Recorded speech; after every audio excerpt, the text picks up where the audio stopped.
Hello, আসসালামু আলাইকুম। আমি শামস। আজকে আপনাদের সামনে ব্যতিক্রম একটি টপিক নিয়ে আলোচনা করতে যাচ্ছি।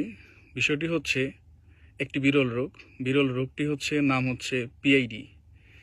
এই রোগটি শিশু এবং প্রাপ্তবয়স্ক উভয়ের মধ্যেই পরিলক্ষিত হতে পারে, তবে ইতিবাচক দিক হচ্ছে এই রোগটি নিরাময়যোগ্য।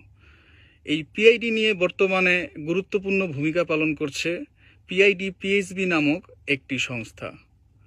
তো আরও বিস্তারিত জানতে ভিজিট করতে পারেন পিআইডি পিএইচডি এর অফিসিয়াল ফেসবুক পেজে। তো ধন্যবাদ সবাইকে এতক্ষণ শোনার জন্য এবং এই রোগীদেরকে সহায়তা করার জন্য, তাদের যাতে চিকিৎসায় সাহায্য আসতে পারে, সহযোগিতা আসতে পারে, তার জন্য ভিডিওটি শেয়ার করে দিতে পারেন, যাতে করে আরও পিআইডি রোগীদের কাজে আসবে। ধন্যবাদ সবাইকে, ভালো থাকবেন। আল্লাহ হাফেজ।